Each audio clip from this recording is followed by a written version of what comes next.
Já está gravando, Lívia. Então, vamos lá.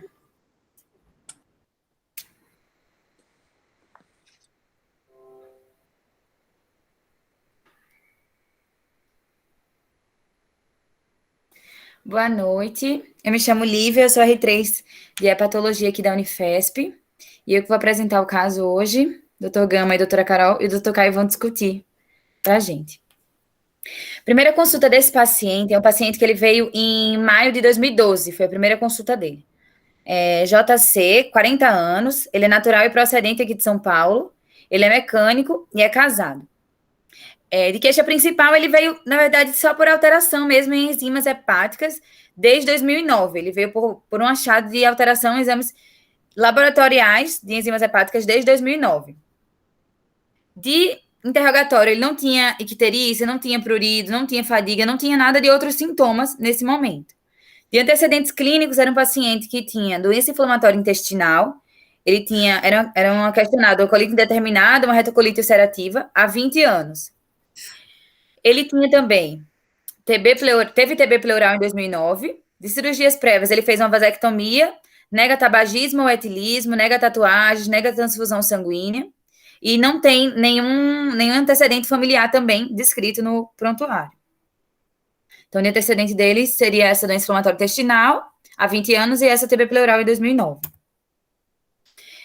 Na primeira consulta, ele estava mais por conta daqueles exames mesmo laboratoriais. De exame físico, ele tinha uma PA de 11/8, frequência cardíaca de 76, pesava 63 quilos na altura de 1,65. Paciente em bom estado geral, acianótico, afebril, anictérico, normocorado. Ausculta pulmonar e cardíaca sem alterações. Abdômen também normotenso, fígado palpável, rebordo costal direito, mas não estava descrito quanto, não estava descrito visceromegalias. Estava descrito como fígado palpável liso, bordas finas. A ausência de estigmas de hepatopatia crônica, descrito em pontuário. Então, eu vou mostrar os exames porque a gente não tem nada de alteração no exame físico. Então, para a gente poder ver por que ele veio para cá. Bom, ia perguntar aqui que, sem exame, o que a gente pensa? Tá, então vou mostrar, vou voltar, doutor. Não sei se alguém viu, então. E aí, quem quer falar? Paciente com retocolite há 20 anos, uma TB no mesmo ano, que resolve encaminhar para a gente.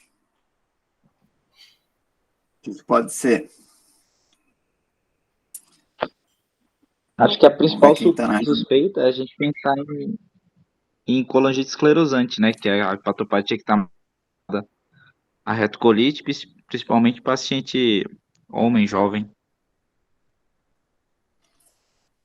E a gente não viu as enzimas, mas a gente mesmo. pode E essa exatamente de TB no mesmo ano? Pode ser alguma coisa associada ao tratamento da TB, né? Uma hepatia medicamentosa.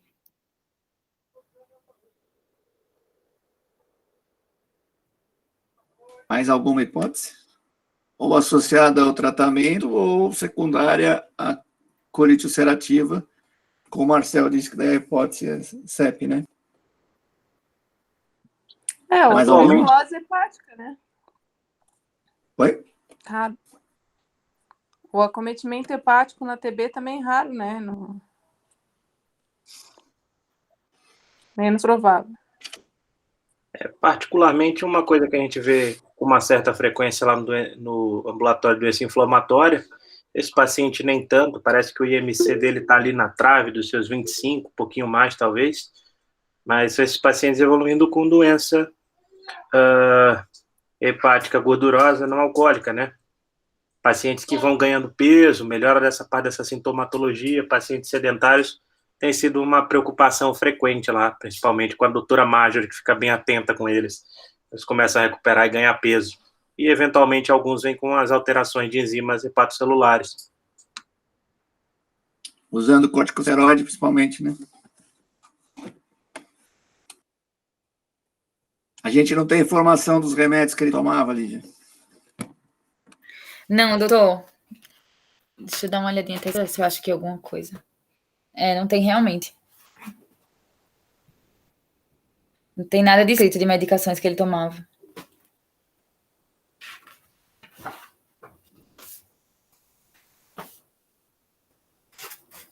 Nem sobre o Doutor tratamento da... Edu, tá sem som. Não, vamos ver quais eram as alterações, né? Se era mais canalicular ou se era mais parenquimatosa. Vamos lá, Lívia. Então, esses são os exames que ele chegou aqui pra gente, doutor. Como ele chegou em 2012, ele já fazia esse acompanhamento, né, por conta dessa retocolite. Então, ele chegou com esses exames aqui pra gente. Em junho de 2011, ele tinha um HB de 13,9, um leuco normal, plaqueta 309 mil, função renal dele também sem alterações. Em 2012 também não teve alteração de função renal, tinha um colesterol total de 236, uma LDL de 108, e as transaminases. Em junho de 2011, ele tinha uma ST de 100, a LT de 44, uma fosfatase alcalina de 137, com limite de 130, e uma gama-GT de 302, com valor de referência de 30. Em 2012, ele já tem um aumento desses exames, a ST de 100, a LT de 88, a fosfatase alcalina de 205 e um gama-GT de 1.190.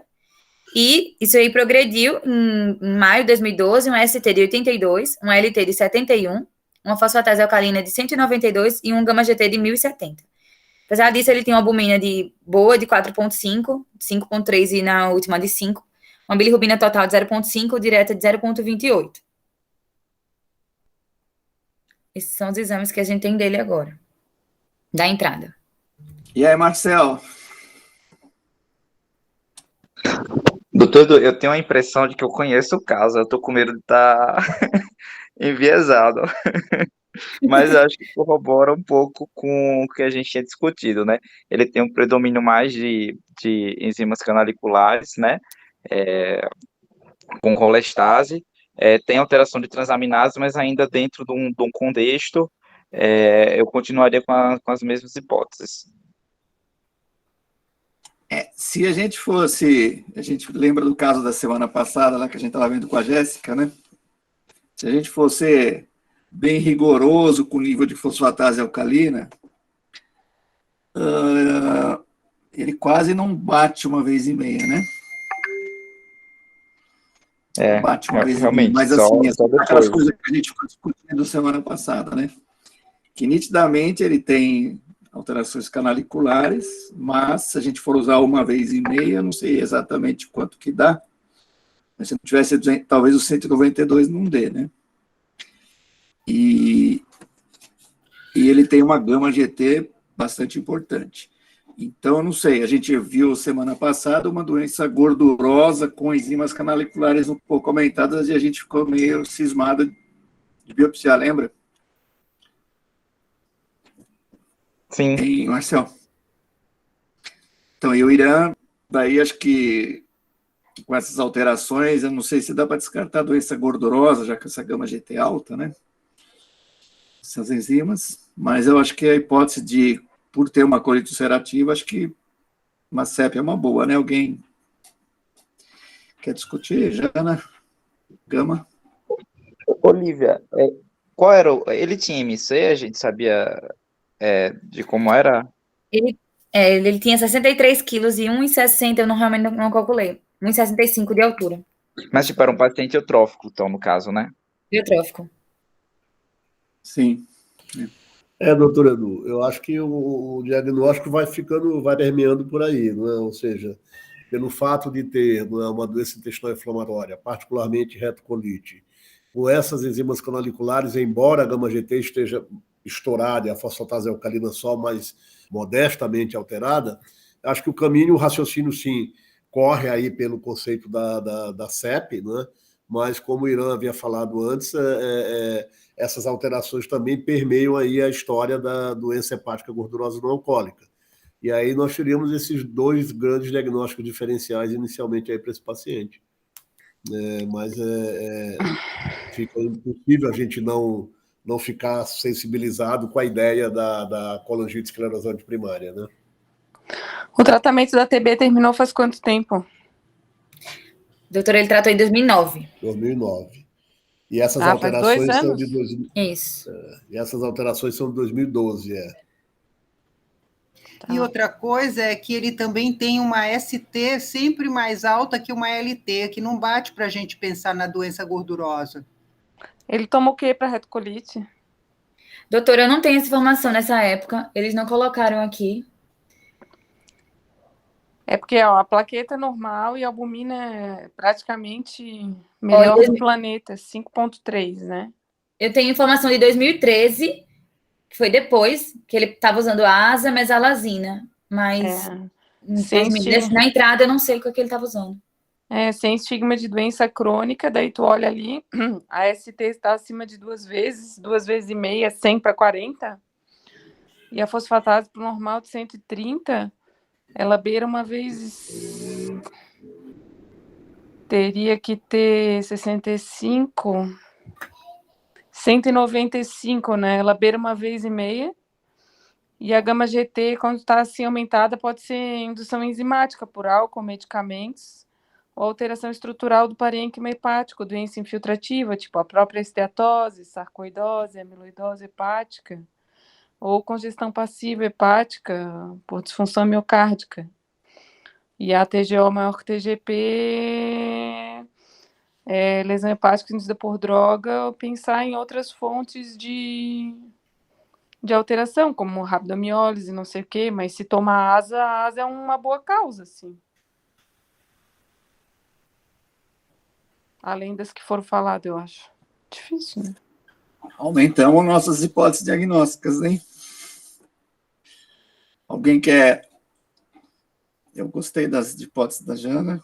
Carol também está aí, né? Carol que vai comentar.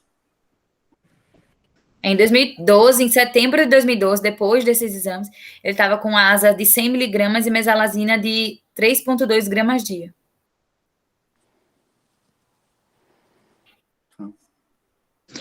Doutor, só uma dúvida, doutora Janaína. Essas lesões induzidas pela azatioprina, elas costumam ser mais tardias ao uso ou elas, que nem a mielotoxicidade, costumam ser mais precoces?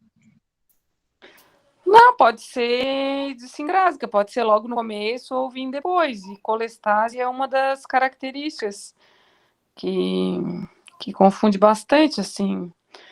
Porque você vê que a fosfatase alcalina está igual a ST uma vez e meia. Você pode até pensar que é uma lesão mista e que a gama GT tá disparada por causa de outra coisa, assim, né?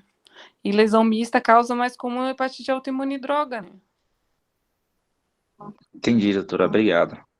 E TGO maior que TGP é uma coisa bem difícil de achar, é bem frequente, assim, é álcool, drogas e cirrose. E cirrose parece que ela não tem.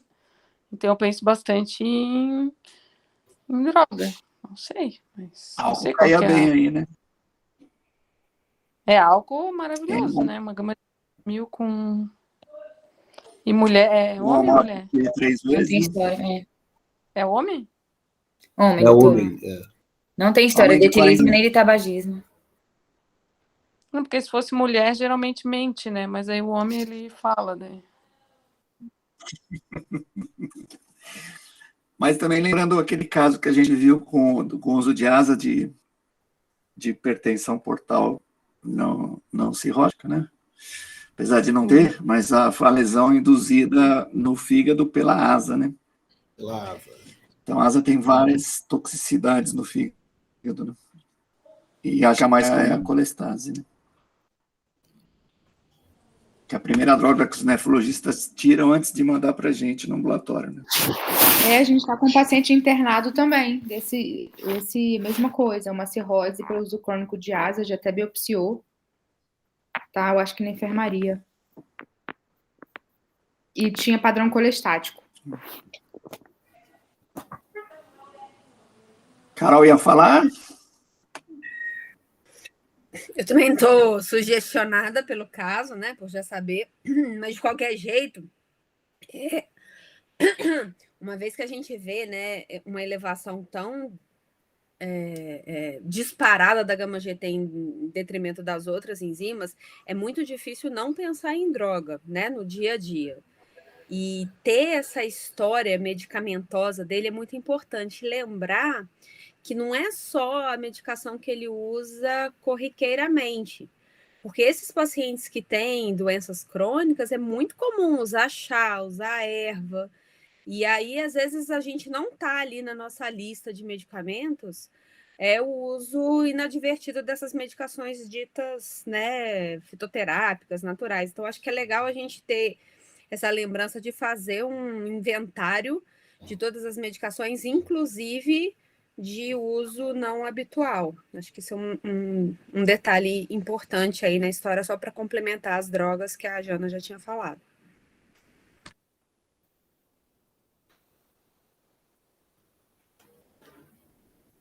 Gama, tá feliz? Podemos ir em frente?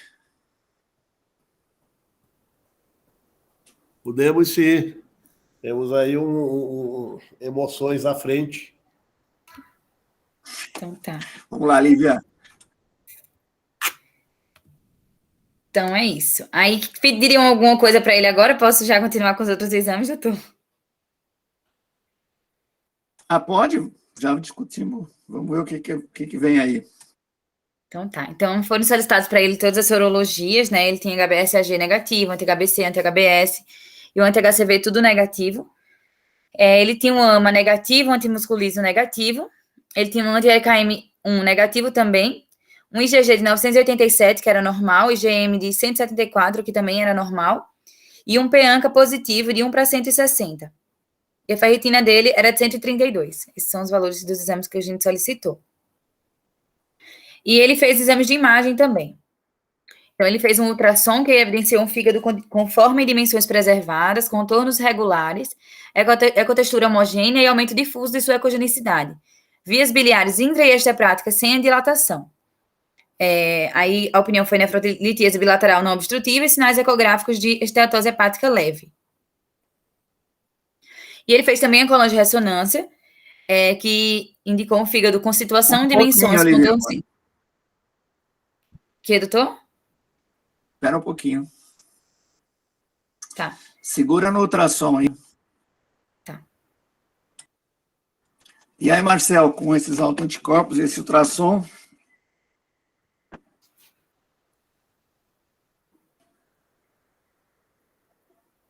Marcel? Continuo na mesma. Estava sem o áudio.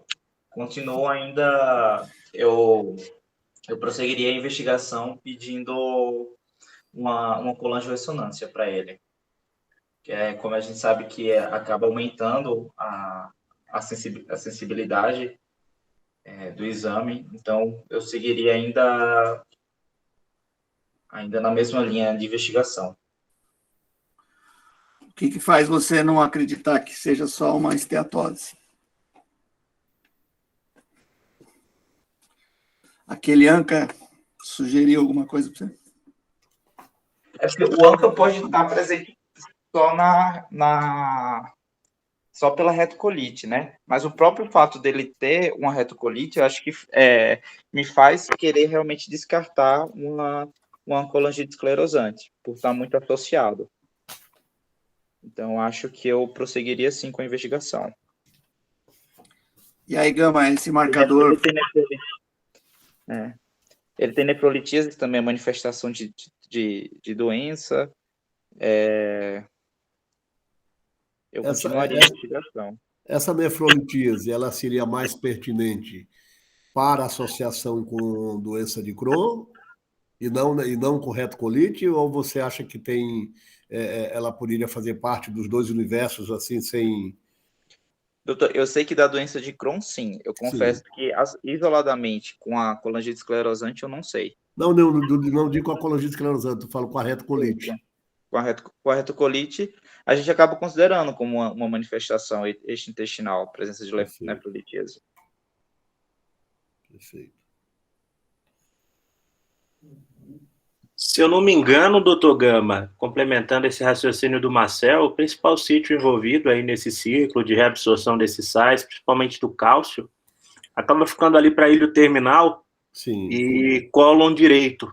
Então, geralmente, a manifestação no cenário da pancolite. Sim. Que aparentemente, bem, eu não sei, né? Ainda não apareceu uma colonoscopia, não apareceu queixas ativas aí acerca da doença intestinal dele. Mas vem também junto nesse cenário. A gente sempre acaba lembrando da doença de Crohn, mas principalmente nesse aspecto, se tiver algum grau de leite de refluxo, pode estar associado sim. Só que aí, no caso, independentemente da atividade, eu acho que também uma coisa que a gente tem que atentar é que talvez esse paciente ele esteja no estágio incipiente da doença, que ainda não fez lesão estrutural das vias biliares, e aí por isso que a gente não estaria vendo no ultrassom. E a alteração da ecogenicidade pode ser esteatose, mas já pode também inferir algum grau de própria inflamação, né, dessa doença de vias biliares. Uma doença inflamatória boazinha também, né? Com 5,3 de albumina, com plaqueta boa. Eu também achei. Mas isso é uma coisa importante para Mas lembrar. talvez, doutor Eduardo, essa bondade da doença intestinal inflamatória venha contar ponto positivo para se pensar na associação com o CEP, né? Esse comportamento benevolente, insidioso, pouco agressivo, né? Talvez venha dizer assim, olha, o raciocínio é esse mesmo, né? Tá tudo certo, olhe lá para cima, vá na colangio-ressonância, porque talvez coisas apareçam daqui a pouco, né?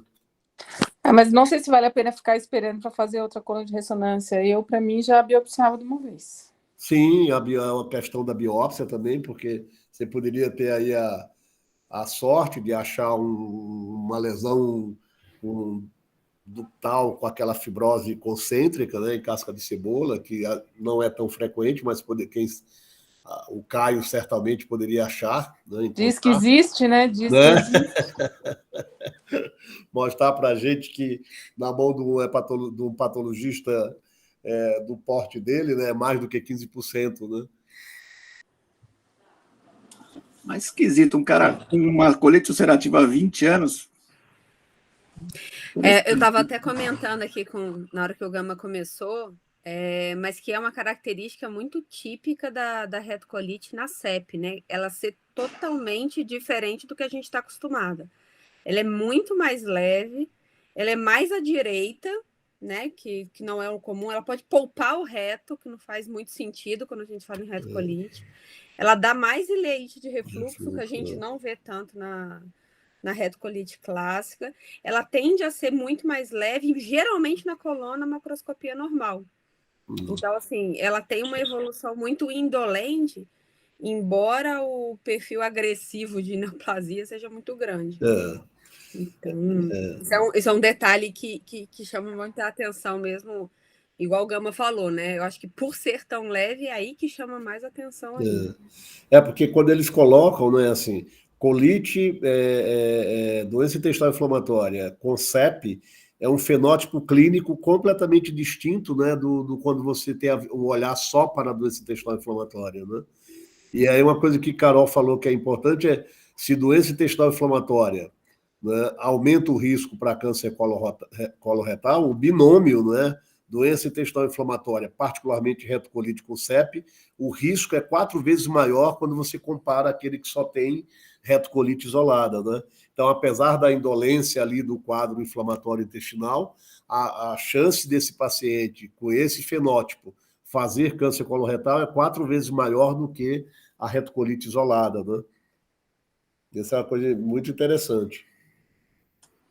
Mas, Gama, você seria igual a doutora Janaína ou você faria uma colangio-RM que a Lívia fez? Eu pediria a colangio-ressonância, né? Olharia, e aí sim, depois eu pensaria na biópsia. Tô contigo, Gama. Mas ela já fez uma coluna de ressonância, né? A Lívia falou. Nós não vimos. Não, doutora, ela vai fazer ainda, que eu dei um spoiler. Não vai É sacanagem. Foi um spoiler. Passa aí, Lívia. Entendi que tinha feito já. E É o que eu pedi para voltar só no ultrassom. É porque, assim, na verdade, quando ela chegou pra gente, ele realmente já chegou com a coluna de ressonância, que é de 2011, né?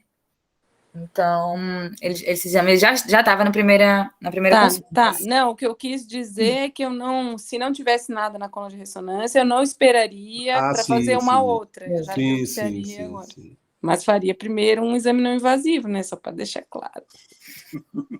Então, a coluna de ressonância dele veio com fígado com situação, dimensões, contornos e sinal normais. Nota-se redução do coeficiente de atenuação parenquimatosa, acho que é isso. Difusão, não sei como é que fala, mas a difusão, é o coeficiente de atenuação do fígado, indicando hepatopatia. A ausência de sinais de dilatação de vias biliares intra ou extrahepáticas. Foi assim que veio o fígado dele. Vesícula biliar com dimensões, formas e topografias normais. Não se observam evidências sugestivas de cálculos. Pâncreas com topografia, dimensões, contornos e intensidade de sinal normais. Baço, também sem alterações. Rins, também sem alterações. Nota-se espessamento parietal de mucosa, submucosa, difuso de todo o cólon, notando-se perda das austrações real parietal. Estes achados sugerem fortemente a possibilidade de retocolite ulcerativa pancólica.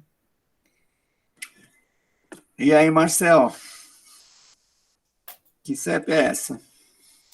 Bom, do fígado, agora eu acho que eu iria para biópsia e aproveitaria e pediria um colono para estadiar também essa doença inflamatória dele pela imagem. Mas a parte do fígado pode ser, no caso, uma CEP de pequenos ductos, no caso, um estágio inicial, né, que a gente estava até discutindo. Talvez a de pequenos ductos não seria só o início de uma sepse de grandes ductos lá no futuro, né? A CEP de pequenos ductos é mais Crohn ou mais colite ulcerativa? E, doutor, você me pegou agora. Conta aí, Carol. Carol que estudou, vamos. Mais Crohn.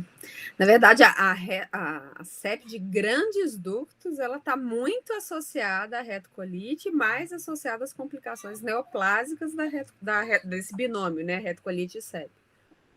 Mas a pequenos ductos é mais comum no Crohn.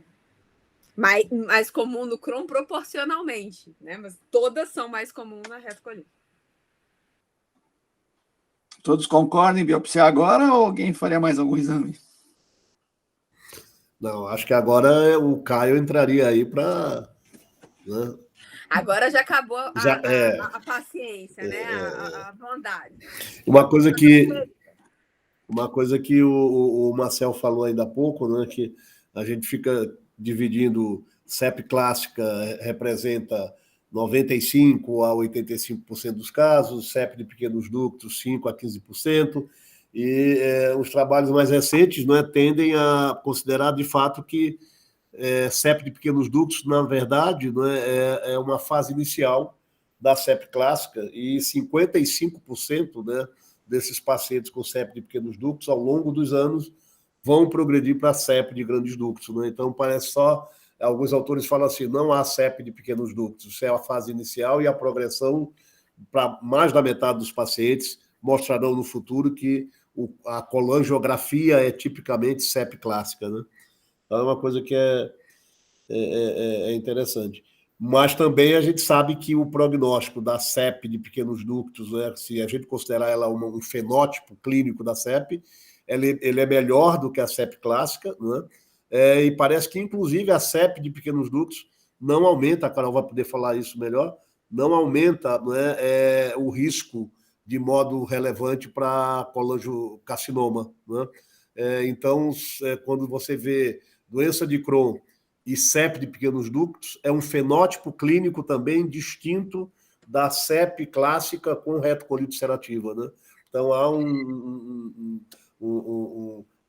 uma caixinha para cada fenótipo desse, com comportamentos muito diferentes. Né? Eu achei um colo meio detonado para um cara oligosintomático, assintomático do ponto de vista intestinal, não é? Não sei, esse realce parietal com perda de austrações, me pareceu até uma doença mais em atividade, não sei se ele tem pouca repercussão. Tem esse tipo de valorização lá no ambulatório das doenças inflamatórias, Marcelo? Tem, doutor, no sentido de como agora o objetivo, eles buscam remissão, além de clínica e laboratorial, também endoscópica, né? Então, mesmo que o paciente ele tenha clínica e exames laboratoriais normais, se na endoscopia ele ainda tiver atividade, autoriza a gente a escalonar, otimizar a proposta terapêutica. Então, a gente acaba otimizando, sim. E você me falou do ultrassom, também usa ultrassom como critério? Você estava falando que... Não, é que agora a doutora Marja está fazendo ultrassom, mas ainda é uma coisa assim muito, muito nova aqui. A gente está fazendo mais para poder acompanhar como um parâmetro a mais. Mas ainda para a gente definir as condutas, a gente acaba pedindo a colonoscopia ou a entro no caso da doença de Crohn. A ultrassom a gente está fazendo mais para acompanhar, justamente assim, quando a gente tem uma dificuldade de ficar realizando colonoscopias com intervalos mais curtos, aí então a gente está acompanhando com ultrassom como uma avaliação a mais dessa melhora. Legal. Vamos com o Caio, né, Caio? Vamos. Deixa eu parar aqui.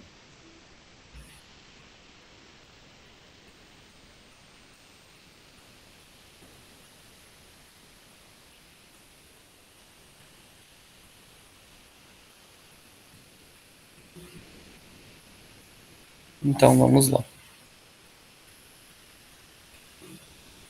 Então, é uma biópsia de 2011.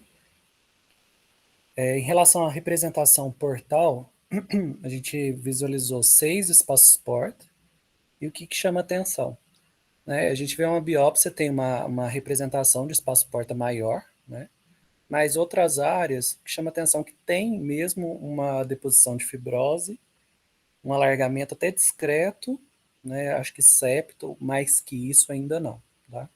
Mas uma expansão fibrosa a gente consegue identificar. O que chama atenção maior no caso, né? A gente tem só 6 espaços porta, né? E por coincidência foi bem representativo, mas na maioria o que a gente observa? Então aqui é um espaço porta, né? Eu vejo componentes da tríade, e o que me chama atenção é essa proliferação ductular aqui, que eu observo já de um padrão mais marginal.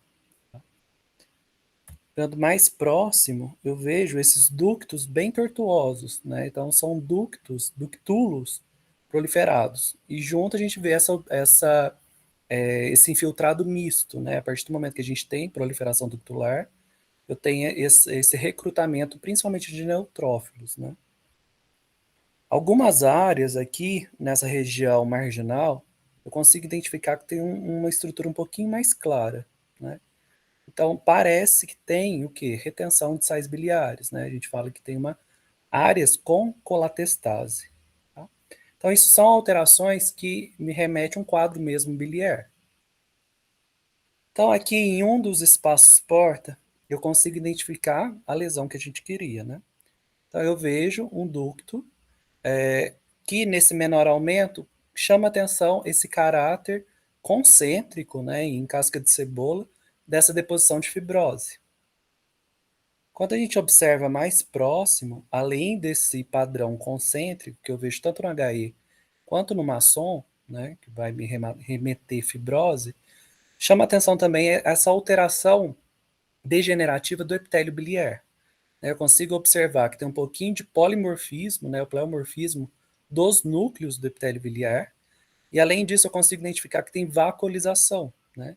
Então são alterações degenerativas que eu vejo no contexto, né, dessa doença. Em relação à parte de parênquima, não tem esteatose, tá? Tem só um pouquinho de infiltrado aleatório, não tem nada que chama atenção. Eu não tenho uma colestase parenquimatosa instalada. Então, em relação a diagnóstico, ficou como uma fibrose portal de padrão biliar. Os achados morfológicos favorecem CEP, né, colangite esclerosante primária, de provável estadio 1, né, e é fundamental a correlação com os achados de imagem. Tá? Aqui a gente vê que a alteração é uma alteração restrita a espaço-porta, né, não vejo atividade de interface, não vejo fibrose formando ponte, não vejo um fígado cirrótico. Então, histologicamente, a gente enquadra como um estadio 1. Mas essa é a lesão típica, né? Lesão em casca de cebola, típico da CEP. Boa, Caio. Muito bom. Obrigada, doutor. Bem legal. Bonita a lesão. Caio, Eu até pensei, só tinha muito números. bonita mesmo, ó, a caixa de cebola. Bem legal. Bem legal. Hein, Caio? Isso é o sonho do patologista, né? Vem a suspeita de Você CEP, tinha a gente 6 vê lesão espaços em e só casca um de tava. cebola e ótimo. Oi? Tinham 6 espaços, só num que tinha a fibrose ou você tinha nos outros? Só em um. Então teve a sorte desse um ainda aparecer. Super legal.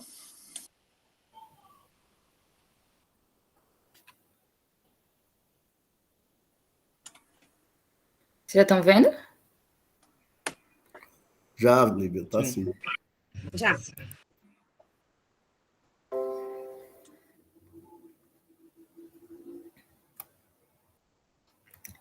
Então, aqui é a biópsia hepática, o Dr. Caio já falou, e aqui são os resultados depois, ao longo do acompanhamento desse paciente.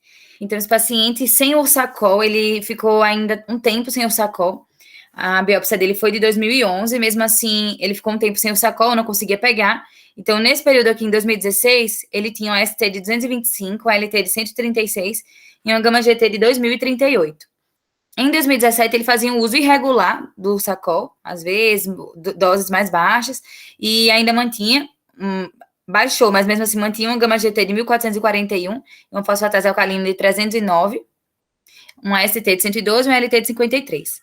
E esse ano, agora em setembro, dia 9 de setembro, em uso de ursacol 20 miligramas por quilo, esse paciente evoluindo ainda com um gama-GT de 2.562, uma fosfatase alcalina de 693, uma ST de 183 e uma LT de 153. Então, assim, esse é o último exame que a gente tem desse paciente. Trouxe para discussão até com relação à resposta mesmo do paciente com CEP ao ursacol, que não é das melhores. Mas desde quando ele está tomando de forma regular? Então, já faz... Tem essa informação? Tenho, doutora, deixa eu dar uma olhada aqui só. Porque, nossa, teve uma piora acentuada nos exames, né? Olha, ele já está em uso de ursacol nessa dose.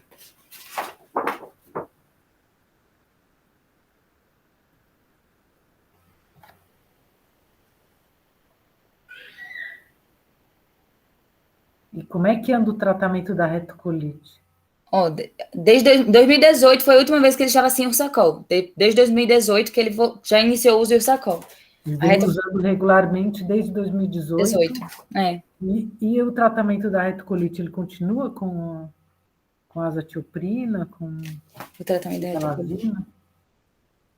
Doutor, eu não tenho essa informação aqui.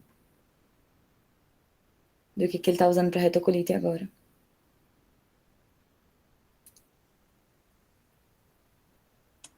A biópsia é de quando, Lívia? 2011, doutor. E a única colanja RM que ele tem é aquela no começo? 2011. Do mesmo Tá período. na hora de fazer tudo de novo.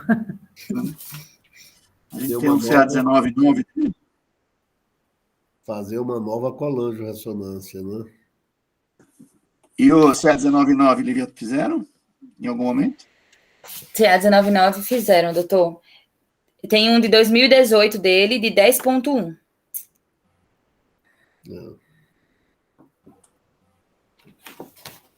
Mas nesse momento do CA19-9, ele tinha exame de imagem junto, Livinho? Não tem, doutora. Era só o CA, né? Só o CA. Não tem exame de imagem aqui dele. Mais recente. E também ele não tem nenhuma IgG4 dosada, né? Não, doutor. E a pergunta da Cibele, você conseguiu ver, desculpa, a última coluna?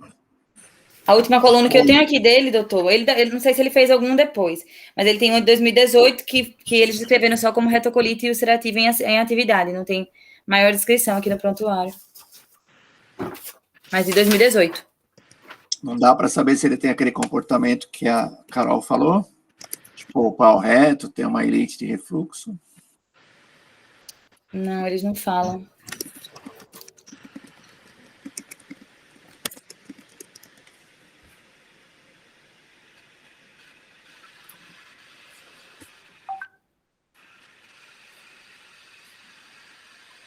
Até em 2018 ele falou que ia avaliar em consultas subsequentes a associação com fibrato, se mantivesse pouca resposta ao ursacol, usado corretamente. Esse ano também, já foi, na última evolução dele foi assim também, descrevendo como um paciente com CEP de pequenos ductos e que não teve resposta ao ursacol em doses otimizadas.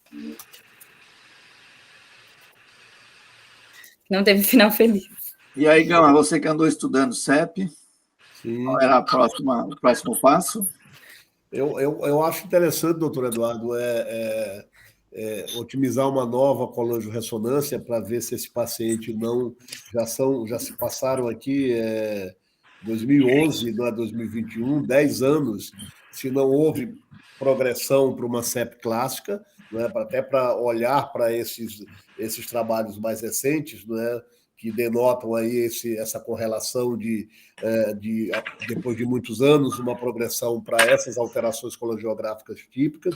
Acho que vale a pena a gente pedir uma IgG4 para esse paciente, porque a recomendação atual é que esses pacientes tenham, pelo menos uma vez, né, dosado os níveis de IgG4, até para caracterizar um outro fenótipo clínico, que é a colangite esclerosante primária, né, com níveis elevados de IgG4, que é uma condição completamente distinta da colangite esclerosante IgG4 relacionada, que seria, obviamente, uma doença multissistêmica, com boa resposta a imunossupressor e etc. Aqui não, é um fenótipo novo e que se acredita que o comportamento também não seja muito bom. Né? Quando você compara esse fenótipo colangite esclerosante primária com níveis elevados de IgG4, você tem aí uma doença que parece também não ser de comportamento muito satisfatório ao longo da evolução. E nesse fenótipo também, embora haja uma frequência menor de doença intestinal inflamatória, quando ela está presente, ela parece ser mais agressiva do que aquele fenótipo da doença intestinal inflamatória com CEP e IgG4 normal, que seria ali aquele curso que a Carol reforçou aí, pancolite, mais à direita, leite de refluxo, polpa reta, etc. Aqui a frequência seria menor, mas quando presente, essa colite seria mais agressiva. Né? Então, acho que vale a pena, além dos rastreios tradicionais para as malignidades, que Carol vai falar daqui a pouco, eu acho que, nesse momento, uma colangio-ressonância atual, uma IgG4 aqui, valeria a pena, sim, complementar aí esse estudo. Eu consegui abrir aqui no sistema, doutora, não sei que foi, a colonoscopia que ele fez em 2018, e ele fala o seguinte: bom preparo do colo, introdução do aparelho até o ilho terminal, a válvula iliocecal encontra-se entreaberta, porém sem lesões ativas, cólon com aspecto tubuliforme, com perda de austrações e áreas de retração cicatricial. Não há erosões, úlceras estenoses ou pseudopólipos. A retrovisão da ampola retal mostra mucosa normal, sem hemorroidas. Realizadas biópsias seriadas de ilho terminal, seco e cólon ascendente. 2018. Deixa eu ver se tem mais alguma coisa.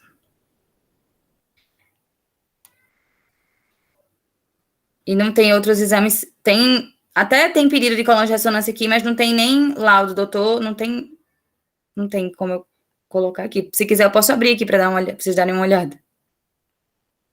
Não, e a princípio, desde que ele acompanha com a gente, ele está com asa e mesalazina. Doutor, não. Ele já usou até infliximab, mas eu não sei o que ele está em uso atualmente. Ó. Aqui só tem realmente o medicamento em uso atual. O Sacol, 1.200 mg por dia. Prednisona, 5 mg em desmame. E metronidazol por 14 dias. Não tem mais nada com relação ao tratamento da retocolite. Não tem no PEP, não, Livinha? Eu tô no PEP mesmo, doutor, olhando. Tá falando o seguinte, ele está aguardando... Mas da doença inflamatória deles? Não, só tem, não sei se não tem doença inflamatória, vou dar uma olhada. Mas tá falando o seguinte, na nossa evolução, que tá aguardando liberação de vedolizumab para tratamento da retocolite. Mas não deve estar usando nada. Acho que tá aguardando só o tratamento. Ele vai para uma integrina, né? Um anti-integrina agora. Vou ver aqui se tem uma consulta dele com o pessoal lá. Medicações atuais é só isso mesmo, doutora. Prednisona e Ursacol. Ele não está usando nada para retocolite. Até eu estou olhando agora a avaliação da doença intestinal. Não tinha descrição de enantema na colonoscopia, não, né? Só sem erosões e sem úlcera, não é isso, Lívia? Só aquilo que eu li, Não tinha enantema, não. Gente, eu tô sem vídeo aqui, porque eu tô voltando para casa, tô dentro do táxi. Peguei o caso pela metade, Mas, Olivia, esse paciente é um daqueles... Doutora. Então, assim, faz muitos anos, é o Josmar, né? Isso. Faz muitos anos que eu não vejo ele, mas eu já acompanhei esse paciente. Eu não sei como é que ele está agora, assim, deve ter uns 4, 5 anos que eu não o vejo, mas esse paciente, ele tinha uma adesão péssima. E ele tinha uns quadros depressivos e ele ficava deprimido e não tomava remédio. Então, talvez essa seja a explicação para essa retocolite dele, que não sai do lugar, né? E aí a gente tem uma retocolite que está... Eu entendo que agora, nessa última coluna de 2018, pelo que você falou, ele estava em atividade ainda, né? E aí a gente tem uma CEP que não melhora bioquimicamente, mas com uma retocolite mal controlada, a gente vai ter mais dificuldade de ter resposta para a CEP também, né? Eu não sei, até Carol e Gama, foi legal essa história, eu já até pensei nisso e não queria ler e não fui ler ainda. Qual é o impacto do ácido desoxicólico numa CEP? Acho que não tem isso, porque deve ser muito pouca casuística, em CEP de pequenos ductos, se ele tem algum impacto no sentido de alterar a história natural da doença. Mas acho eu que com a doença intestinal mal controlada, aí a gente vai ter permeabilidade de mucosa, apresentação de antígeno, mais estímulo para a CEP ainda, para justificar essa progressão, né? Isso aí. Perfeito. É aqui na esquina.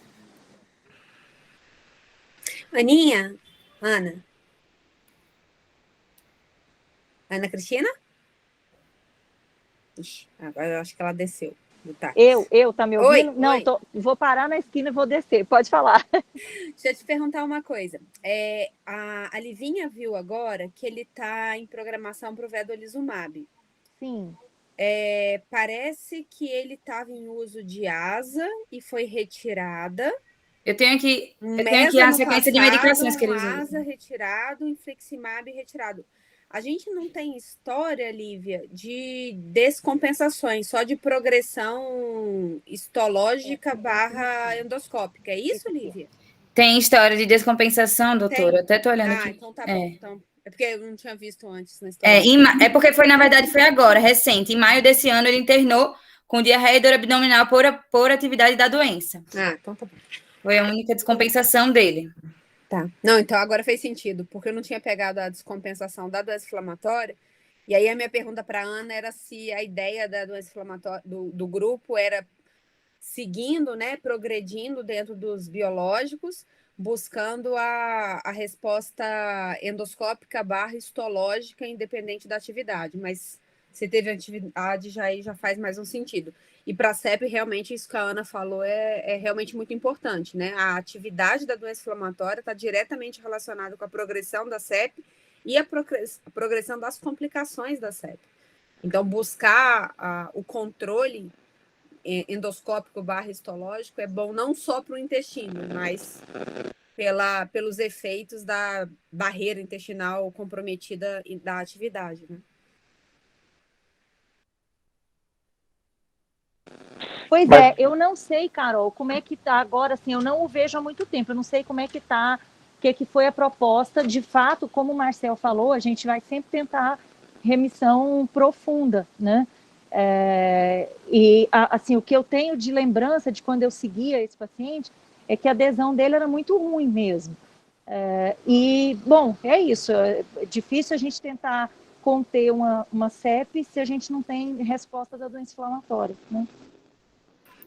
Na última consulta que ele teve aqui, doutora, em dia 31 de agosto no intestino, eles falaram o seguinte: retorno ambulatorial frente à proposta terapêutica de preparo para início de vedolizumab. Sem uso de infliximab desde março desse ano, afirma piora dos sintomas de dor abdominal e evacuações, média de 10 episódios por dia. Bristol 6, sem sangue, sem restos alimentares. Em uso de prednisona, 10 mg por dia. Então, ele estava seguindo realmente só aguardando mas não estava bem controlado. Estava seguindo só aguardando o vedolizumab, sem uso de outras medicações para doença inflamatória intestinal. Livinha, tem escrito aí quanto tempo que ele usou o infliximab? Tem, doutora. Tem uma sequência aqui que eles deixaram bem legal das medicações que ele usou. Ele usou sulfasalazina de 94 até 2009. Ele usou ASA de 2009 até 2014. Ele usou infliximab só em 2009, mas foi suspenso pela TB. E voltou em outubro de 2010. E depois suspendeu agora em março desse ano. E usou mesalazina desde 2009 e foi suspenso em fevereiro de 2020. O infliximab dele entrou em 2010 de novo e suspendeu em março desse ano. Legal. Aí, Aninha, o vedolizumab entra muito como alguma segurança por conta da TB, né? Que parece que é o que dá menos risco. Exato. O perfil de segurança é o melhor. Justamente porque ele é específico, né? E o integrina alfa-4 beta-7, e aí a gente não vai ter nenhuma falha de proteção, não teria em tese, né? E não é para ter mesmo, o racional biológico não é para ter nenhuma predisposição maior para reativação de tuberculose. Boa.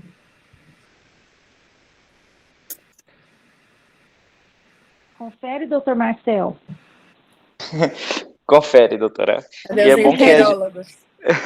E é bom que agora, já desde abril, mais ou menos, que os pacientes estão conseguindo pegar agora pela farmácia de alto custo. Sim, está liberado.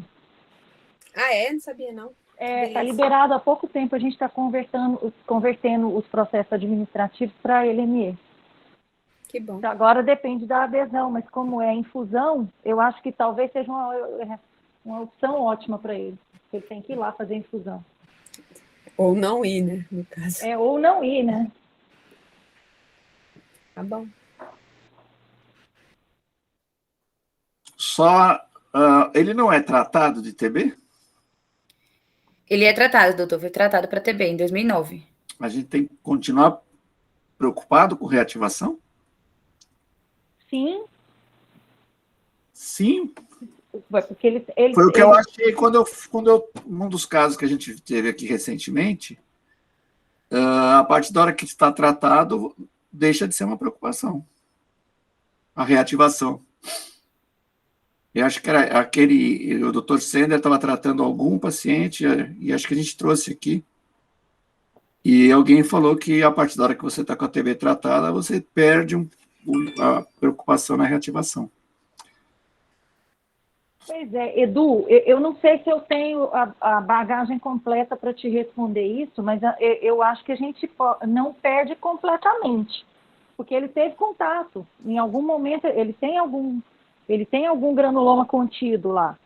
Né? É o que eu achei, mas eu fiquei surpreso quando o ambulatório reiniciou o tratamento numa senhora que tinha tido uma TB disseminada, cerebral, hepática, que ficou internada há 3 meses, quase morreu, e voltou para o ambulatório e reintroduziram medicação, dizendo que a partir da hora que ela estava tratada, a reativação não era mais uma preocupação. Eu fiquei surpreso, estou perguntando mais por curiosidade. Então, eu vou ficar com você, porque o conhecimento que eu tenho, assim, a gente tem alguma diminuição, mas a gente não zera esse risco. Ô, doutor, eu acho que esse risco ele seria maior a longo prazo, caso esse paciente for reexposto novamente ao bacilo e tudo mais. Mas, normalmente, quando o paciente está em atividade e faz a tuberculose, a gente suspende o tratamento biológico, faz o tratamento da tuberculose, e assim que ele acaba o tratamento da tuberculose e tem a comprovação de que ele foi tratado pelo tempo adequado, aí que a gente começa. Eu acho que, assim, reiniciar imediatamente após o tratamento dá uma segurança maior, mas eu acho que a longo prazo, como essa tuberculose desse outro paciente foi há muito tempo, eu acho que ele pode novamente ter sido exposto, e talvez até uma nova infecção também. Mas, Lívia, essa TB que ele teve foi uma TB pleural, né? Não, aqui tá falando só TB, eu acho que foi pulmonar mesmo. Pleural, você falou que foi pleural. Foi pleural, né? Foi pulmonar e pleural, gente. Ah, tá. A minha outra dúvida é que a Ana Cristina fez uma pergunta para a Carol, e eu até fiquei com vontade de rever, porque tem um clássico sueco que compara a sobrevida, acho que daqui em 15 anos, de CEP de pequenos ductos com CEP de larges ductos, mostrando que a sobrevida na CEP de pequenos ductos é muito melhor. Sim. Mas eu não sei se esse estudo eram pacientes que estavam em tratamento, para saber se foi o Ursacol que modificou. Exatamente, Edu, é essa a minha dúvida. O que modifica a história natural da CEP de pequenos ductos? É um bom controle da recolite ou é o Ursacol? Então, essa variável, né, eu não sei se tem como a gente... Não sei se tem Carol e Gama que andaram lendo, eu acho que a gente tem alguma demonstração de um fator independente relacionado à mudança de sobre o que pesa mais, qual é o peso maior? É o controle, a minha dúvida é a mesma da sua, Edu, é o controle da retocolite ou é o sacol em si? Eu chutaria, por base fisiológica, o controle da retocolite. Sim, porque, na verdade, essa resposta, ela vai ficar ainda, não é, por muito tempo a ser respondida, porque, assim, quando a gente olha todos os estudos que comparam na história natural da CEP de pequenos ductos, né, e a CEP clássica, o prognóstico, não é, ele é muito melhor na CEP de pequenos ductos, independente, obviamente, da resposta terapêutica ao sacol, que a gente sabe que é ruim em qualquer uma dos dois fenótipos clínicos, né? E quando a gente olha CEP de pequenos ductos com doença de Crohn, é um fenótipo que é completamente diferente de CEP clássica e retocolite ulcerativa. Então, há uma história mais benevolente, mais insidiosa, inclusive com menor taxa de risco de malignidade nesse fenótipo que tem a CEP de pequenos ductos com a doença de Crohn, né?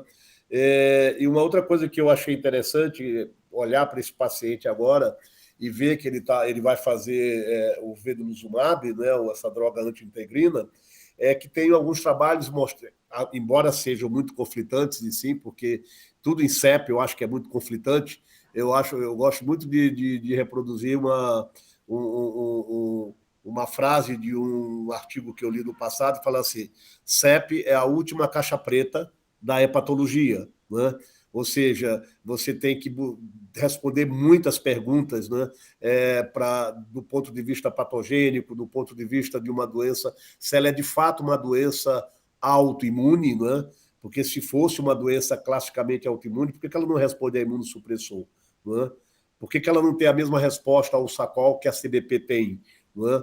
Por que, se essa relação dela com a doença intestinal inflamatória é tão estreita, por que mesmo aqueles pacientes submetidos à colectomia total, né, progridem com CEP, né, e têm desfechos desfavoráveis, até cirrose, e continuam com o risco da malignidade, etc. Então, são algumas perguntas que carecem de resposta, provavelmente porque a patogenia dessa doença ainda é muito nebulosa, né, tem vários buracos negros ali.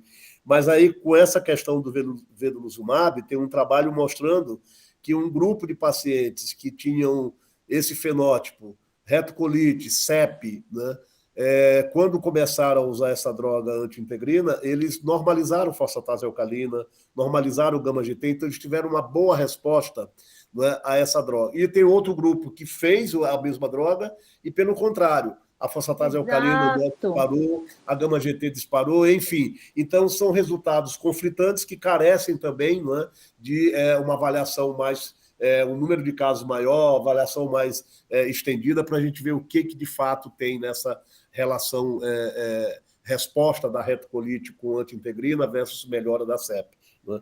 Então, eu acho que a gente tem muita coisa aí que vira um buraco negro, de fato, aí na história da colongite esclerosante primária. Né? Quer aproveitar para responder para a doutora Janaína? Sobre? Por que a AST maior que a LT? Neste paciente, a ideia que me fica é, se a gente olhasse ali a história anterior desse paciente, de um monte de coisas que ele vinha fazendo, talvez tivesse aí, né, alguma relação de toxicidade da própria asa, mas é muito mais com padrão colestático do que de aminotransferases. Eu fico muito na dúvida, de fato, sobre essa LT/LT aí mais elevada, né? Não é um doente crônico, não é um paciente cirrótico, não tem fibrose avançada, né? Então, eu fico meio perdido aí. Doutora Ana Cristina também levantou a mão, quer falar alguma coisa? Não, levantei, virgem, levantei errado. Eu já ia falar que ela estava com a mão levantada para falar. E aí, Lívia, paramos por aí? Paramos por aí, doutor. Essa foi a última consulta dele. Eu acho que eu eu no começo até falei com a Fernanda, o diagnóstico, assim, ele tá um pouco na cara, mas eu achei que seria legal a discussão, porque a resposta não foi tão boa ao Sacol, e para a gente poder pensar os motivos pelo qual ele não tinha tido uma boa resposta ao Sacol. E foi legal, porque realmente eu não associei essa questão da atividade da doença inflamatória com essa má resposta, sabe, ao Sacol. Então foi bem legal, até não vi nada escrito nisso nas nossas evoluções da hepatologia, eu vou até botar um adendo para a gente poder, nas próximas vezes que ele vier, a gente se atentar bem a essa questão do tratamento da retocolite, como é que tá andando. E a Ana também, que deu a informação importante, que ele é pouco aderente aos tratamentos, né? Exatamente, vou botar isso bem. Mas o mais legal também, Olivia, é colocar um paciente com uma sepse de pequenos ductos, o Dr. Caio encontrando, né? Foi muito legal. A típica, né? Com essa fibrose periductal concêntrica, com aspecto casca de cebola, né? Só os grandes patologistas conseguem, né, trazer esses 15% à tona aí de descrição histológica, né? E é muito legal o caso, muito bom. Quando ele falou que queria vir discutir, eu fiquei feliz, porque eu pensei, não, já pensou se ele dá um diagnóstico diferente aí, ia justificar totalmente, porque ele não teve uma resposta. Mas foi ótimo que ele já bateu o martelo, a gente já sabe que Quando ele viu a lâmina e viu que a imagem era bonita, ele falou, não, eu não vou deixar de ir, né? Eu vou apresentar. Deixa eu, antes da Carol fazer a apresentação dela, a Janaína ficou satisfeita com a STLT ou tem alguma hipótese diferente? Eu acho que ele enche a cara e por isso que ele é mal aderente e vocês não estão sabendo de nada. Boa. Ô, Jana, é possível, hein? É possível. É possível. Acho que é uma que a gente tem que dar uma consultada melhor quando ele vier. De Se quando os eu médicos seguia, bebem, os ele pacientes passava bebem comigo. Há uns 4, 5 anos atrás, acho que é a última vez que eu acompanhava, mas ele acompanhava comigo. E ele não bebia, do que eu me recordo. Mas isso aí é uma pergunta fundamental aí para a gente fazer quando ele vier, viu? Então tá, pega ele na xixa. Mas não tinha nada na biópsia, né? Pelo que o Caio mostrou. Nada boa lembrança, Carol. Não né? tinha nada de álcool, né? Nós vamos deixar duas long Continuo neck. achando que ele pode, mas... No próximo retorno, nós vamos deixar 2 long neck na sala e sair, deixar ele lá esperando. 30 minutos depois a gente volta. Tem um trabalho aqui com 1.000 e poucas colangite esclerosante, o perfil de ALT-ST, dos 1.000 e pouco, a ALT disparando. Um pouco maior que a ST, às vezes não. Nos pacientes com colangite de pequenos ductos, a TGO é maior que a TGP, tá? Vou mostrar para vocês que bonitinho. Vou mandar foto ali no grupo da escola. Pode ser que não beba, então. Valeu. Talvez ele não beba, né, Janaína? Vamos lá, mas Carol. a lembrança foi ótima. Vamos lá.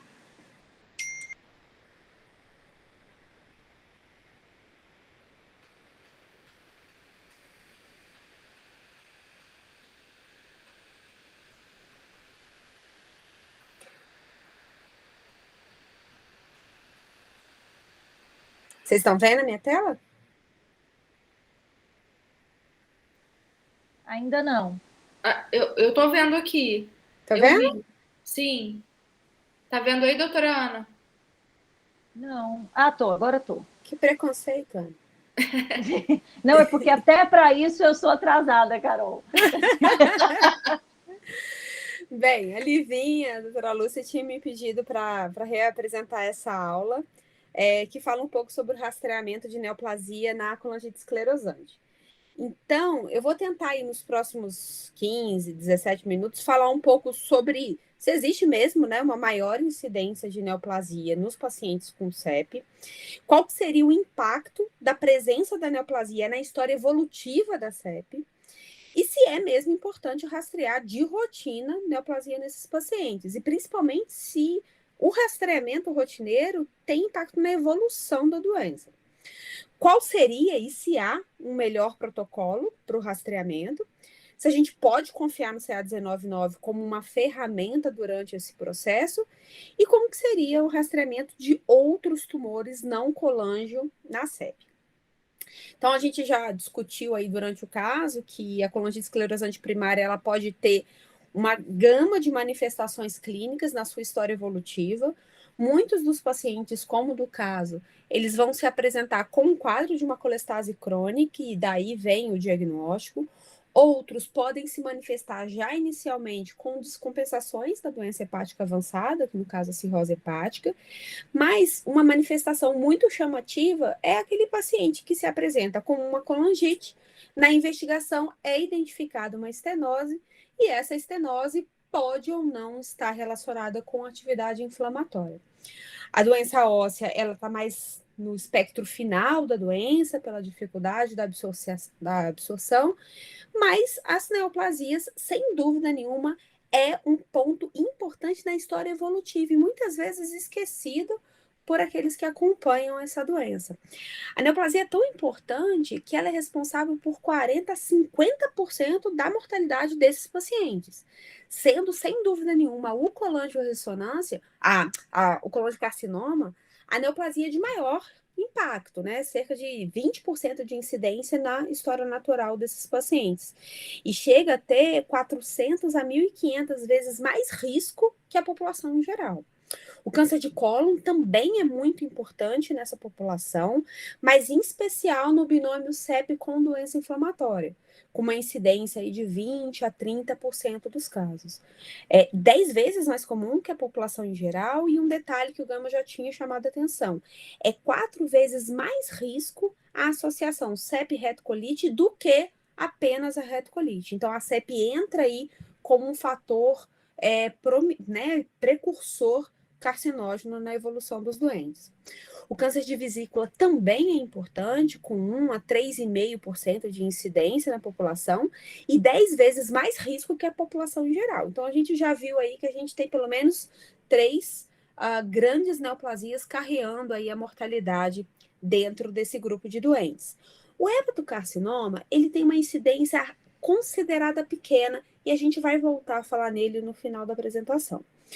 Mas quando a gente olha esses dados e esses números, é meio que lógico pensar que se esses pacientes com CEP têm uma maior incidência de neoplasia, então tá bom. Então a gente vai realizar rastreamento de rotina nessa população.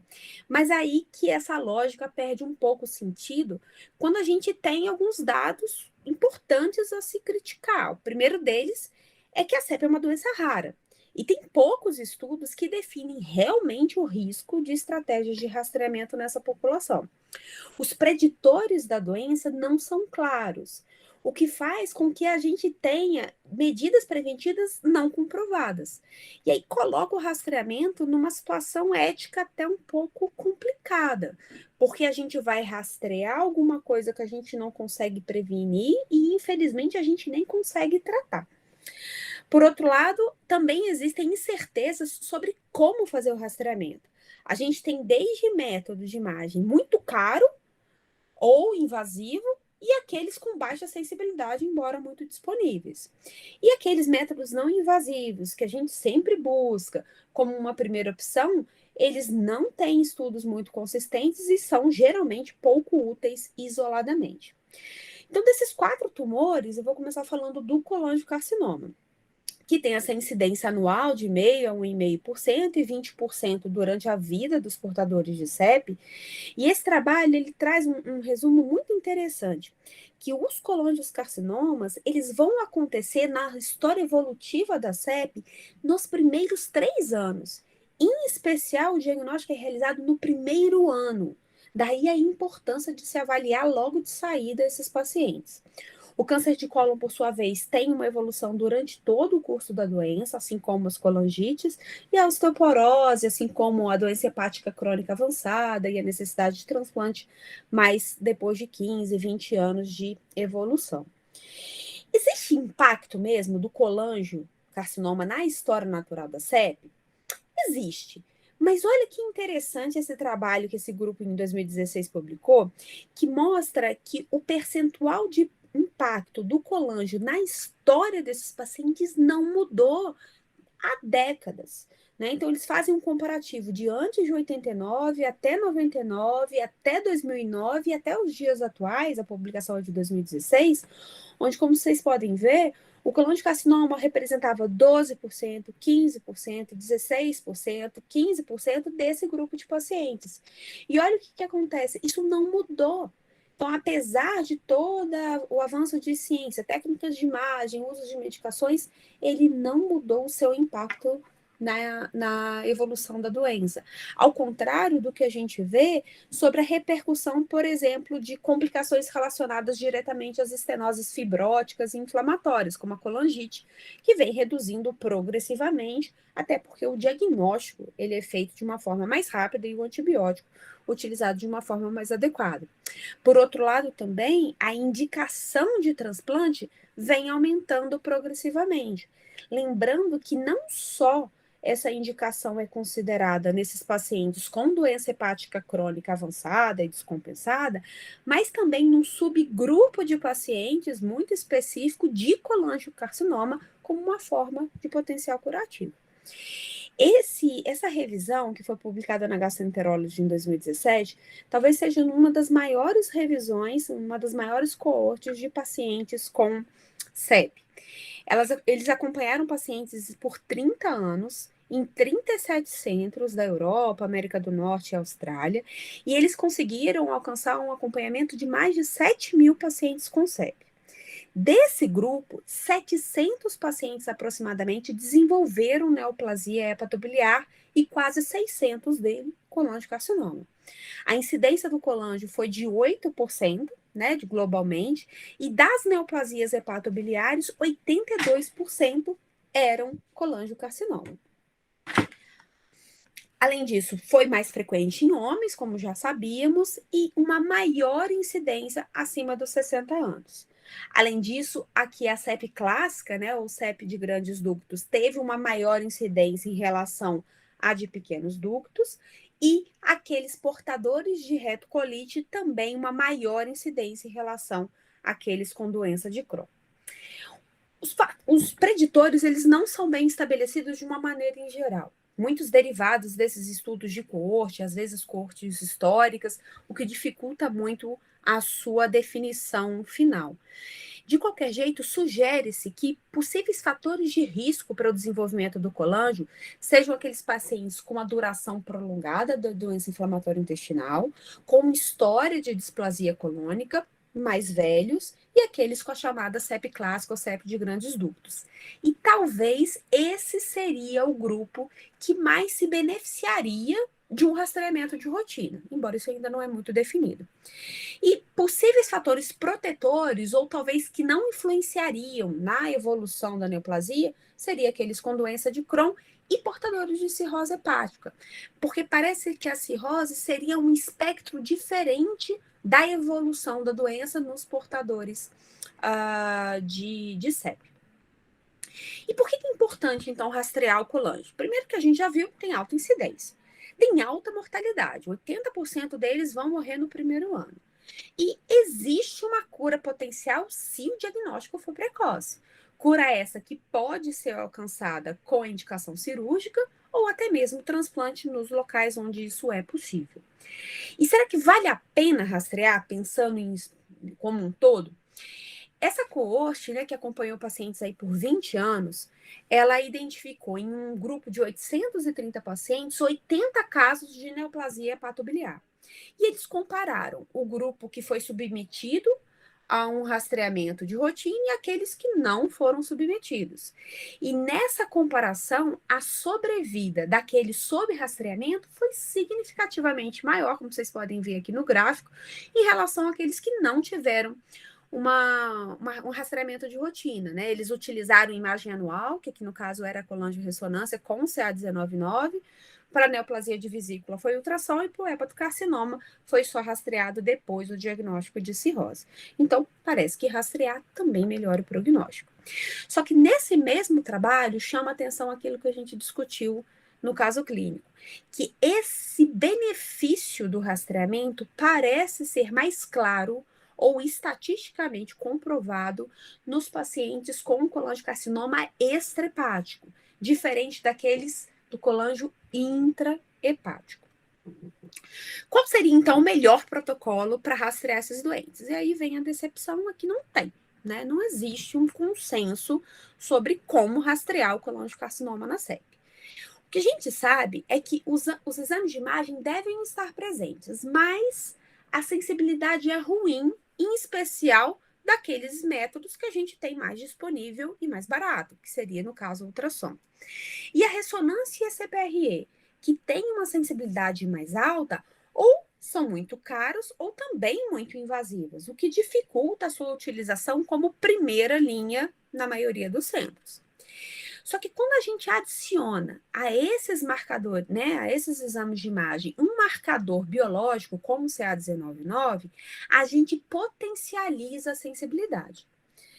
Quando a gente fala de exame de imagem, a ressonância com a colangio é, sem dúvida, o melhor método de imagem que combina aí a sensibilidade e especificidade mais interessante. O que se procura na ressonância e na colangio são as chamadas estenoses dominantes, né? É claro, né, que o achado de massas também vai ser altamente sugestivo. Mas muita atenção. Essas estenoses dominantes, né, aquelas de acima de 1,5 centímetro em ductos extrahepáticos ou acima de 1 centímetro intrahepático, elas podem estar ausentes e isso não exclui o diagnóstico de colangiocarcinoma. Então já vem aí um balde de água fria que não dá para considerar 100% só a colangio, tá? É um método de boa sensibilidade e é recomendado a sua realização anual. O ultrassom não dá para usar como rastreamento de colangio. Ele tem baixa sensibilidade e mesmo sendo baixo custo. E ele acaba ficando reservado para avaliação do hepatocarcinoma, que a gente já está acostumado, e para neoplasia de vesícula, que aí sim ele tem um papel interessante, sendo recomendado semestralmente. E a CPRE? A CPRE, que já foi utilizada no passado como um método de rastreamento, hoje ela fica para um método para tirar uma dúvida diagnóstica, isto é, eu tenho uma suspeição, eu uso a CPRE para colher material. E esse material pode ser colhido através de amostras de célula ou tecido. Então, o escovado, né, o escovado da lesão, a citologia, é uma das alternativas mais utilizadas, mas como vocês podem ver, a sensibilidade é muito baixa, e isso faz com que alguns trabalhos até recomendam o uso associado à citologia desse método de FISH, que é a hibridização in vitro fluorescente, que é um método que vai coletar, vai tentar identificar fragmentos cromossômicos na amostra citológica e isso aumentaria a sensibilidade do escovado. Mas não tem evidência para o seu uso de rotina e ainda precisa de mais estudo.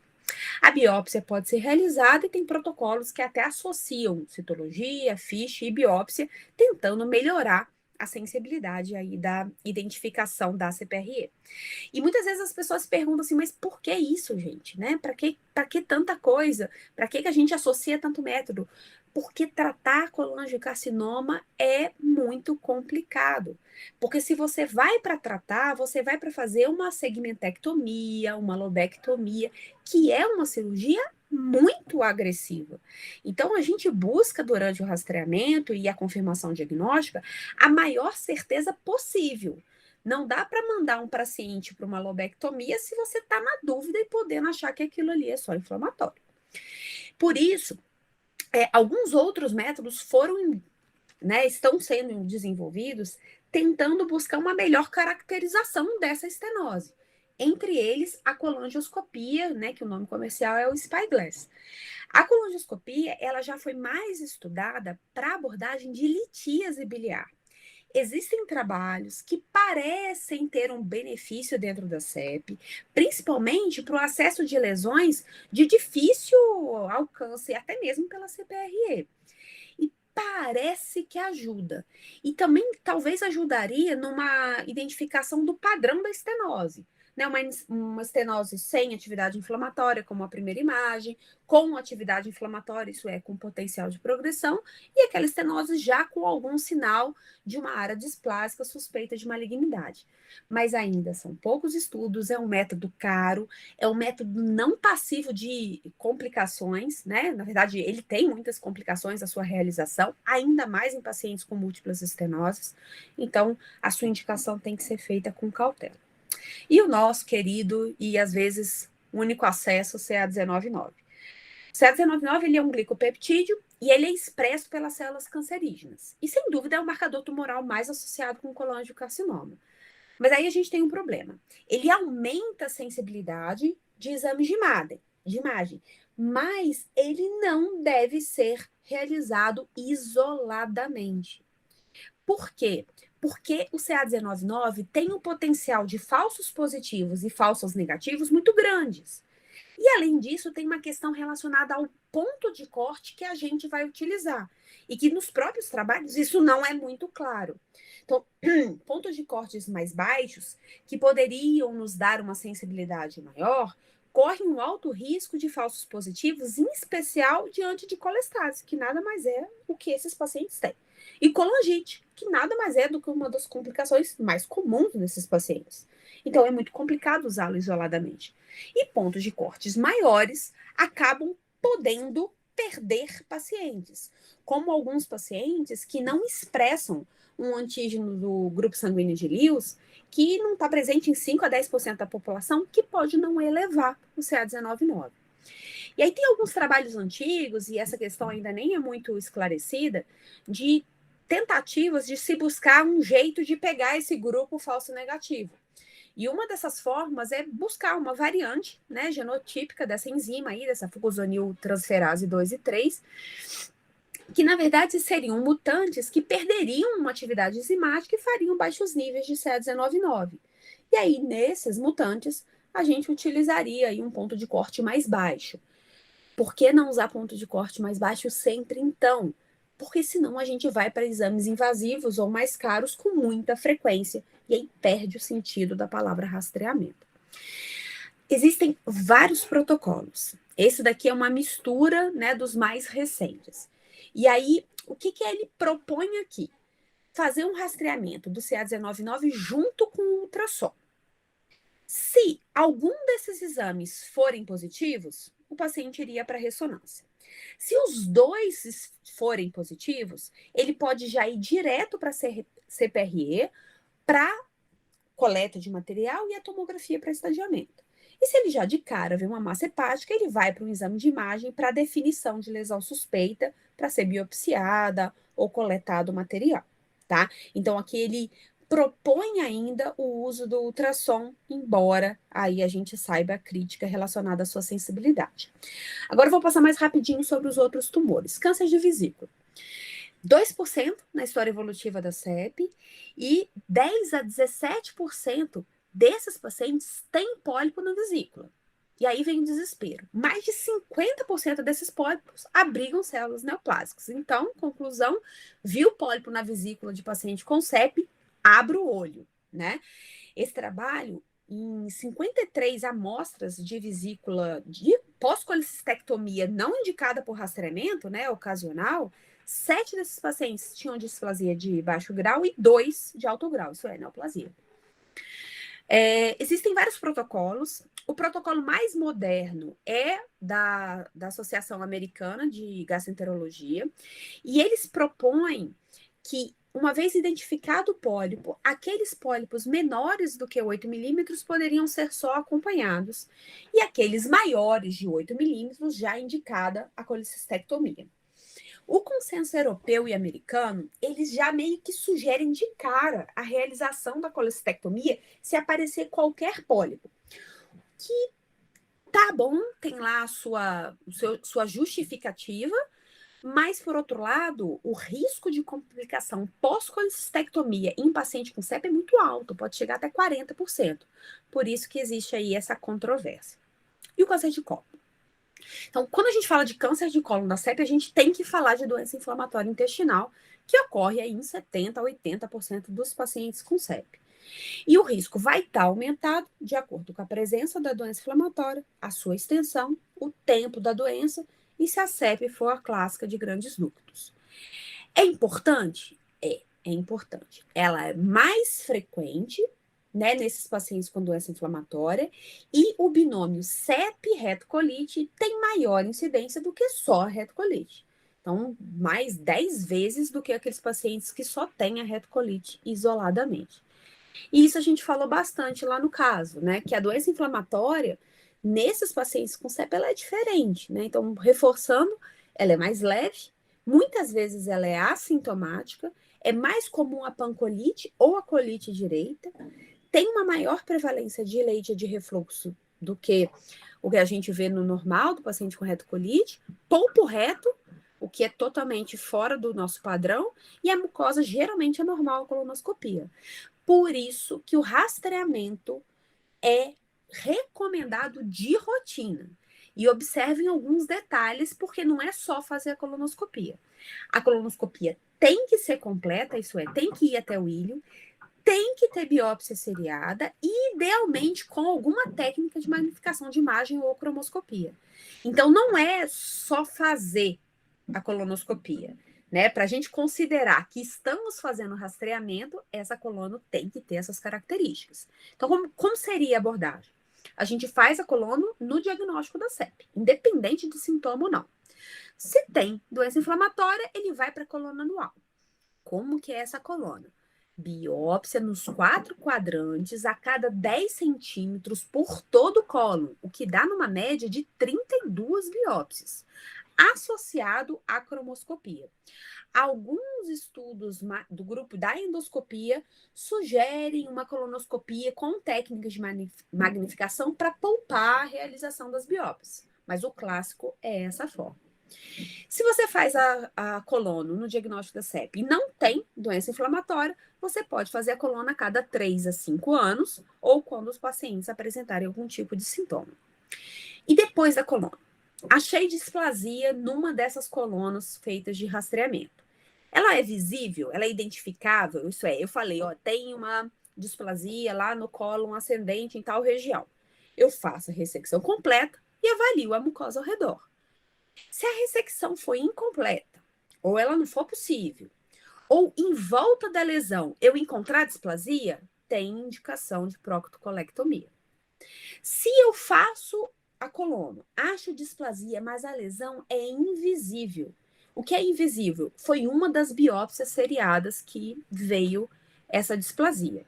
Então, eu repito a colonoscopia com cromoscopia, tentando identificar a área de maior risco. Se eu acho e vejo uma displasia de alto grau, proctocolectomia. Se eu repito a colono e vejo uma displasia de baixo grau, a proctocolectomia pode ser sugerida, mas ainda é questionada. E o hepatocarcinoma? Bem, a conclusão da maioria dos estudos de acompanhamento é que ele é raro, né? Colangio sobe com o passar do tempo, câncer de cólon, câncer de vesícula, e nesse trabalho, publicado em 2014, em 500 pacientes sob acompanhamento, nenhum paciente desenvolveu hepatocarcinoma.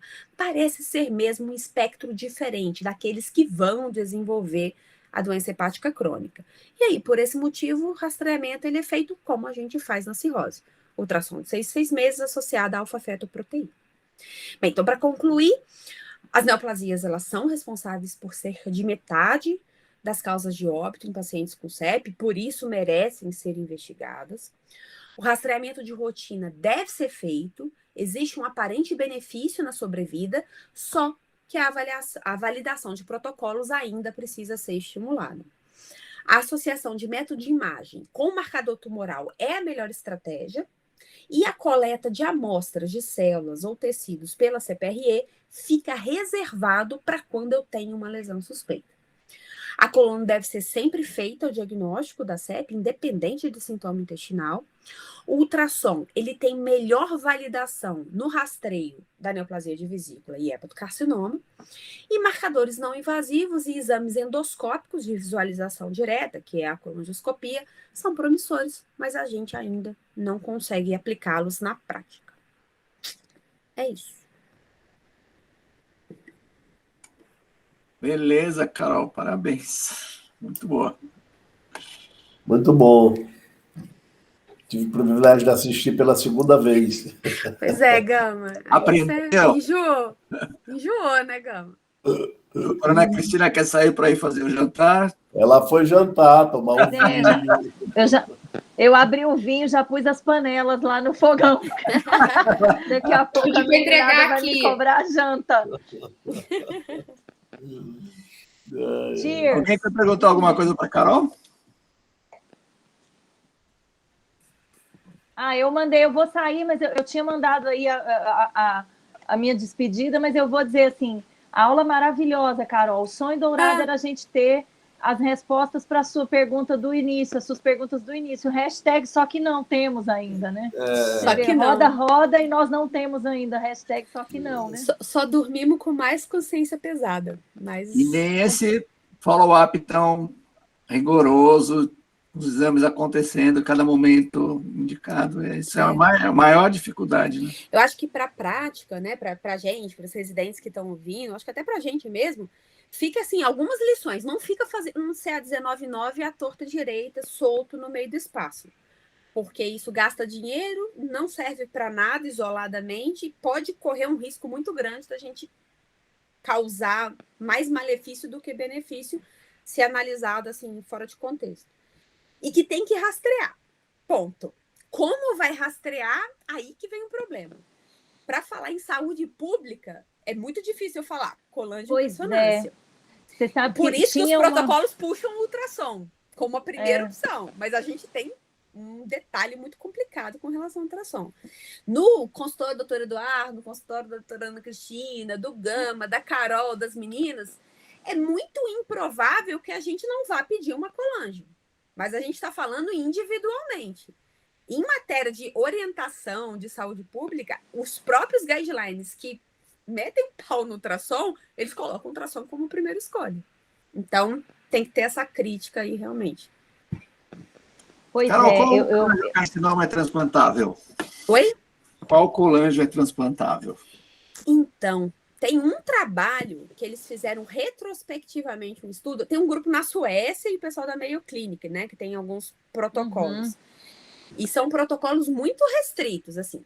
Colangio ressecável até 1 centímetro, não da junção dos ductos, não pode, né? Obviamente, ter doença hepática avançada, não pode ter metástase à distância. São protocolos bem específicos, eu não vou lembrar todos os critérios, tem um corte de CA19-9 também, mas aqui no Brasil, a gente não tem essa opção para transplante por doador cadáver, né? Em fila de transplante. Mas tem um movimento forte, a Ana, acho que já deve ter ouvido lá o Mário comentando, mas tem um movimento forte no mundo de colocar esses colanges ditos muito precoces, né? Que é a classificação, como indicação de transplante. Mas aqui no Brasil a gente ainda não pode utilizar essa opção. E os resultados, eles são controversos. Teve uma revisão que eu vi que de todos os pacientes que foram transplantados, eu acho que 30% ou 40% deles faleceram durante o acompanhamento. Mas a sobrevida é absolutamente maior do que a sobrevida esperada para um colangiocarcinoma. Então, o grupo que favorece o transplante fala: o transplante aumenta muito a sobrevida desses doentes que têm uma expectativa baixíssima. Mas o grupo do transplante, que vê como um todo o transplante como uma técnica, fala: a chance da recidiva no enxerto é tão alta que como que eu transplanto com uma sobrevida menor do que o meu cirrótico, que tem uma 85% de sobrevida pós-transplante. Então, aí vem os dilemas éticos de aquele dilema ético de sempre, a gente não tem né, órgão para Carol? todo mundo, não dá para pegar na geladeira.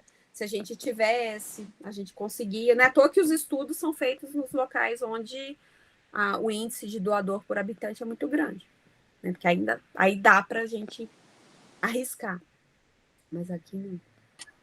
Um colangio com uma CPRE, com escovado, com displasia, qual a melhor abordagem? Displasia de qualquer tipo, numa estenose dominante que foi avaliada, é indicativo de cirurgia. Se der. É isso que é o problema. Se der. Porque... se der, né? Mas é aquela coisa, se der, se aguentar, 30%, isso. Mas a indicação é, se o paciente tem... Porque o difícil é achar. E tem a linha pequenininha, né, do artigo fala assim, fazer colangio-ressonância. Ressonância com colangio. Tá bom, até aí tá fácil. Só que o radiologista deve ser especialista em avaliação hepatobílio pancreático. Que não é qualquer radiologista que consegue pegar uma estenose que é 1 centímetro. E a gente sabe como é difícil ver colangio, né, Ana? Carol, tá sempre... na prática, o que a gente vê aqui, das imagens que a gente fica em dúvida, é uma dificuldade. Os casos que a gente teve já aqui duvidosos foram casos muito difíceis, não dava, o radiologista ficava em dúvida, o endoscopista ficava em dúvida, né, se vai valer a pena fazer uma CPRE com escovado naquilo ali. Os casos que eu me recordo da gente ver, de ter dúvida se aquilo parecia colangio ou não, eram casos que davam dúvida dentro do grupo ainda. Então, assim, a impressão que eu fico é que a gente ainda continua com aquela máxima que colangiocarcinoma é um tumor impossível de prever e difícil de diagnosticar, né? E que para câncer de vesícula, pelo menos as coisas estão um pouco mais claras aí. Gostei, aprendi. Se virmos pólipo numa vesícula de um paciente com CEP, casca fora, né, com ela, e uma coluna bem feita. Agora, o colangiocarcinoma, nós estamos a pé ainda. Né? Ainda. E o problema não é assim, então tá bom, então vamos fazer CPRE.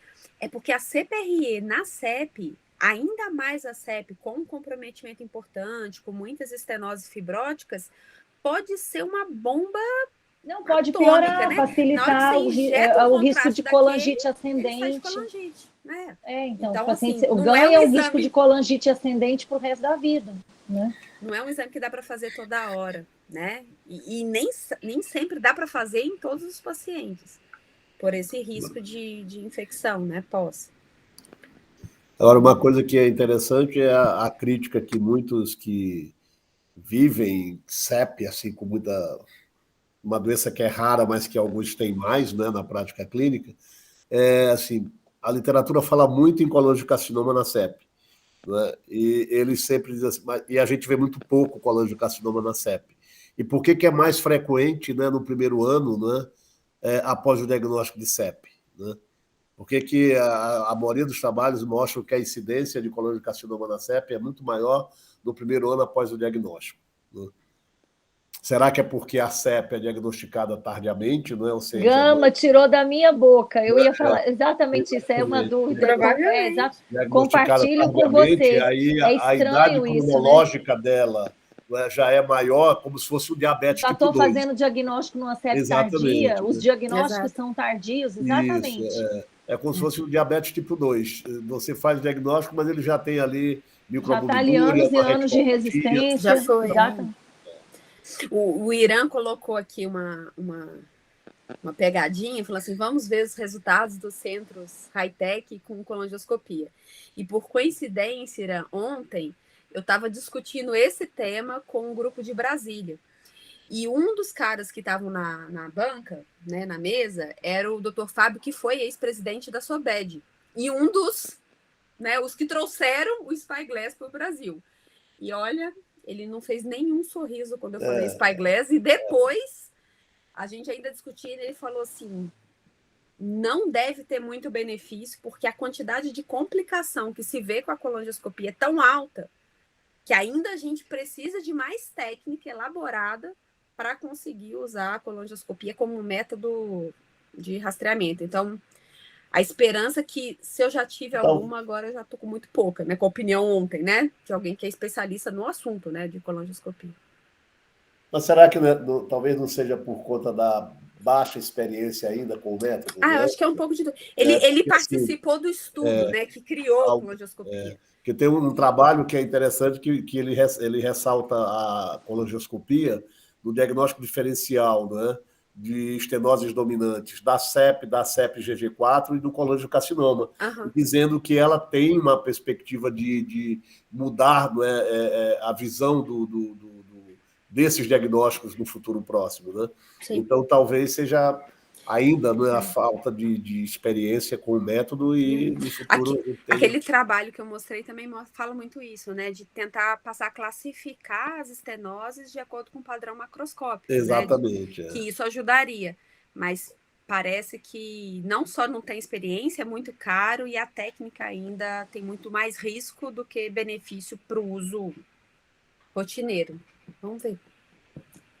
Dos nossos residentes que passaram lá no Einstein, o Einstein tem feito colangioscopia? Vocês viram lá? Eu não vi, não, doutor. Não sei a Isa está rodando lá Também agora. não, doutor. Não vi, não. Também não. Tem feito sim, doutor. O Ângelo faz algumas, mas principalmente diagnóstico. Para rastreio eu nunca vi, mas eu acho que eu vi 2 no mês que eu estava lá. Bem A interessante. endoscopia, né? No transplante, eu acho que não, onde a gente roda. Talvez os meninos da gastro mesmo veem mais. É isso, a gente roda um mês na endoscopia, acho que eu vi 2 no mês que eu rodei. Então, gente, alguém tem mais alguma pergunta para Carol, para o Gama? Então vamos jantar junto com a Ana Cristina, né? Que vai fazer o nosso jantar. Tô chegando, Ana. Vambora, eu vou mandar no Rappi. Mandar um bom aí.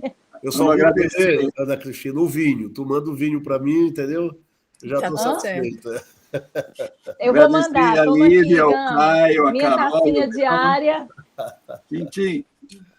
Gente, agradecer, Lívia, Caio. Delícia de discussão. Parabéns para vocês. Maravilha. Um abraço. Obrigada. Boa noite. Obrigada. Até a próxima terça. Valeu, gente. Até.